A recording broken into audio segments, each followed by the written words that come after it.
ఓం అవిద్యానామంతస్థిమిరమిహిరద్వీపనగరీ జడానాం చైతన్యస్థబకమకరందశ్రుతిఝరీ దరిద్రాణాం చింతామణిగుణనికా జన్మజలధౌ నిమగ్నానాం దంష్టామురరిపువరాహస్య భవతి శుక్లాంబరధరం విష్ణుం శశివర్ణం చతుర్భుజం ప్రసన్నవదనం ధ్యాయేత్ సర్వవిఘ్నోపశాంతయేత్.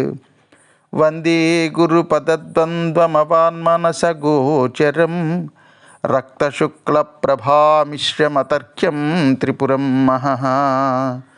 సానందమానందవనే వసంతం ఆనందకందం హతపాపబృందం వారాణసీనాథమనాథనాథం శ్రీ విశ్వనాథం శరణం ప్రపద్యే. విశ్వేశం మాధవం ఢుంఢిం దండపాణిం చ భైరవం వందే కాశీం గుహాం గంగాం భవానీం మణికర్ణికాం. హర నమ పార్వతీపతయే. హర హర మహాదేవ శంభో శంకర. నిన్నటి కథాభాగంలో ఒక కోటీశ్వరుడు ఒక అరణ్యంలో మకాం పెట్టాడు అని అనుకున్నాం. ఆయన దగ్గర 14 కోట్లు ఉన్నాయి, కోటికి పడగెత్తాడు అని చెప్పి అనుకున్నాం. 14 కోట్లకి ఆయన ఆ శబర గ్రామంలో మకాం పెట్టాడు. ఆ చుట్టుపక్కల ఊళ్ళల్లో ఉన్న ధనం, పొలాలు చాలా ఉన్నాయి. ఆ చుట్టుపక్కల ఏ ఊళ్ళో చూసినా ఆయనకి ఆస్తులు ఉన్నాయి. అంత డబ్బున్నటువంటి ఆయన పరమదాత, మహాశివభక్తుడు.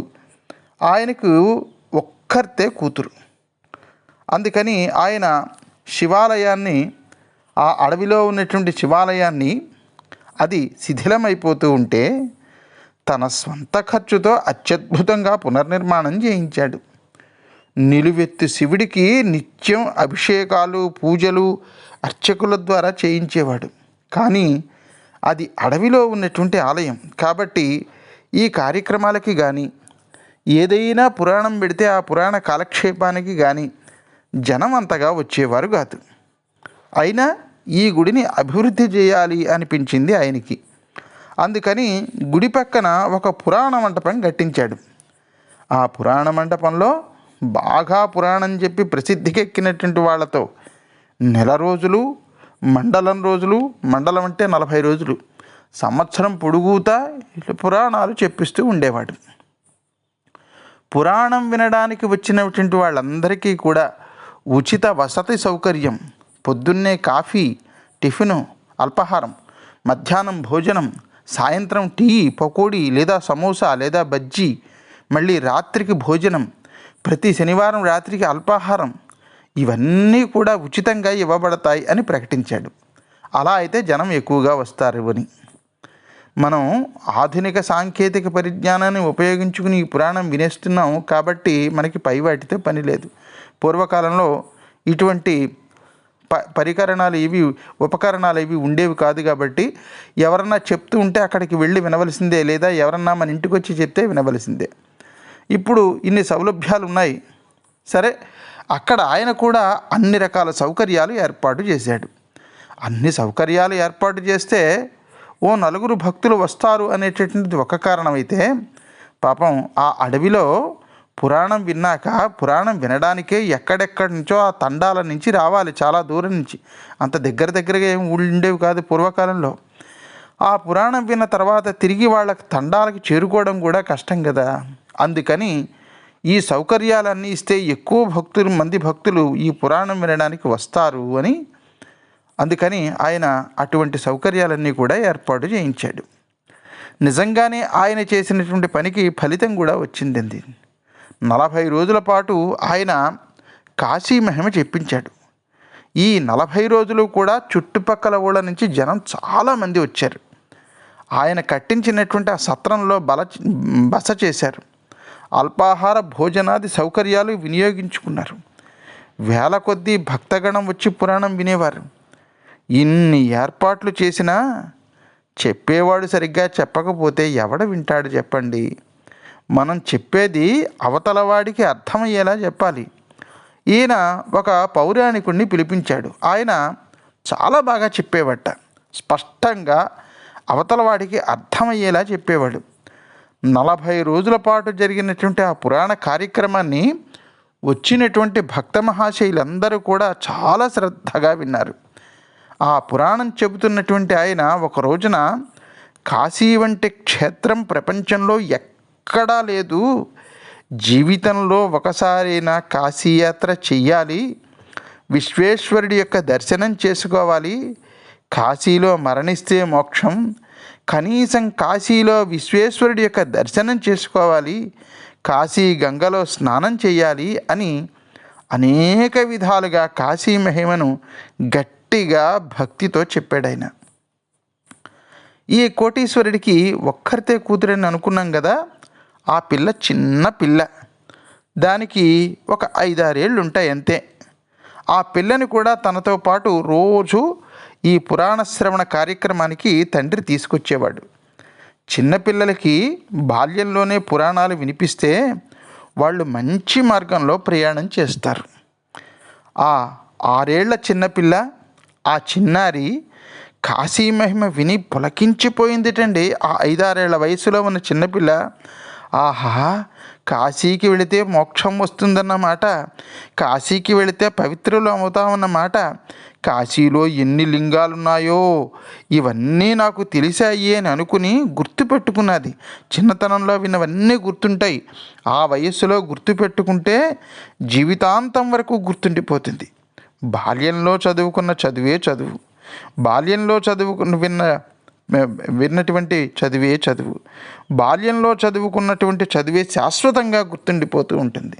పెద్ద అయ్యాక చదువుకున్నవి మనకి చాలా తొందరగా బుర్రకి ఎక్కుతాయి, కానీ అంతే తొందరగా బుర్రలోంచి బయటికి పోతాయి. కానీ చిన్నప్పుడు చదువుకున్నవి బుర్రలో నిలబడిపోతాయి. సరే, ఆ చిన్నారి చిన్నతనంలో కాశీఖండం వినడం వల్ల కాశీ మీద వెర్రి వ్యామోహం పుట్టేసింది ఆ పిల్లకి. 40 రోజుల పాటు పురాణం చెప్పారు అక్కడ. ఆ చెప్పినటువంటి ఆయన చాలా బాగా చెప్పాడు. విన్నటువంటి భక్తులు కూడా చాలా శ్రద్ధగా విన్నారు. ఈ పాప కూడా 40 రోజులు చాలా చక్కగా విన్నది. 40 రోజుల పాటు పురాణం అయిపోయింది. పురాణం చెప్పినటువంటి ఆ పౌరాణికుడిని సన్మానించి పంపించి వేశారు. ఈ అమ్మాయి వాళ్ళ నాన్నగారి దగ్గరికి వచ్చింది. ఆ చిన్న పసికూన నాన్నగారితో అంటుంది, నాన్నగారు నన్ను కాశీకి పంపించరా, ప్లీజ్ నాన్నగారు నన్ను పంపించండి, నన్ను కాశీకి పంపించండి, నేను కాశీకి వెళతాను నాన్నగారు అని అడిగిందిట. చూడండి, ఒక్కసారి ఊహించండి, మన ఇంట్లో కూడా ఆ వయసు ఉన్నటువంటి అమ్మాయి ఉండి ఏ టీవీలోనో చూసి లేదా ఏ పుస్తకంలోనో చదివి ఎవరు చెప్తేనో విని, ఇలా ఈయన పొద్దున్నే ఈ వాట్సాప్లో ఏవో వినిపిస్తున్నాడు, వినడానికి చాలా వినసొంపుగా ఉంది అని మీరు మీ ఇంటి దగ్గర చిన్నపిల్లలకి వినిపించి వాళ్ళకి అర్థం కాని చోట విడమర్చి మీరు చెప్పారనుకోండి, ఆహా, అంత బాగుంటుందా కాశీ, నాన్న వెళదాన్నన్నా కాశీకి, అమ్మా నాన్నగారికి చెప్పమ్మా, కాశీకి ఒక్కసారి తీసుకెళ్ళమని చెప్పమ్మా అని అంటుంటే నిజంగా ఆ సన్నివేశం చూడడానికి ఎంత బాగుంటుందండి. అలా ఆ అమ్మాయి నాన్నగారు నన్ను కాశీకి పంపించరా అని ఎంతో గారాభంగా అడుగుతూ ఉంటే, అలా ఆ అమ్మాయి అడిగితే ఈయన తెల్లబోయాడు. అమ్మా, కాశీ గురించి వినడం బాగానే ఉంటుందే, కానీ మనం ఎక్కడున్నాం? దక్షిణ సముద్రం దగ్గర ఉన్నాం. కాశీ ఎక్కడో దూరంగా ఉత్తరప్రదేశంలో ఉందే. ఎక్కడ రామేశ్వరం, ఎక్కడ కాశీ? ఆ రోజుల్లో ఈ రైళ్ళు విమానాలు ఏమీ లేవు. గుర్రపు బళ్ళో లేకపోతే కాలినడకన వెళ్ళవలసి వచ్చేది. రామేశ్వరం నుంచి కాశీకి కాలినడకన వెళ్ళాలంటే 3-4 నెలల సమయం పడుతుంది. అది కూడా ఏ ఆటంకాలు లేకుండా ప్రయాణం సాగితే. మధ్యలో ఆ రోజుల్లో దట్టమైనటువంటి అడవులు ఉండేవి. ఏ అడవిలోనో ఏ క్రూర మృగం బారిన పడినా అక్కడి నుంచే పైలోకాలకి పోవడమే. ఇంకా లేదా వర్షాలు గట్టిగా పడి నదులు పొంగి ప్రవహిస్తే అదో ఇబ్బంది. దారిలో దోపిడీ దొంగలు దోచుకుని లేదా వాళ్ళు గాయపరిస్తే అదొక యాతన. అంత కష్టంగా ఉండేది కాశీకి వెళ్ళడం అంటే. కాబట్టి కష్టంగా ఉంటుంది కనుక అమ్మ కాశీకి వెళ్ళడం చాలా కష్టమే అంటే ఆ అమ్మాయి నాన్నగారితో ఏమి చెప్పిందో, తర్వాత జరిగినటువంటి కథాభాగం ఎలా ఉంటుందో మనం రేపటి రోజున శ్రద్ధగా వినే ప్రయత్నం చేద్దాం భక్త మహాశైలారా. అంతవరకు స్వస్తి ప్రజాభ్య పరిపాలయంతాం న్యాయేన మార్గేణ మహిమహీషా గో బ్రాహ్మణేభ్య శుభమస్తు నిత్యం. లోకా సమస్తా సుఖినో భవంతు, సర్వే జనా సుఖినో భవంతు. హర నమః పార్వతీపతయే. హర హర మహాదేవ శంభో శంకర.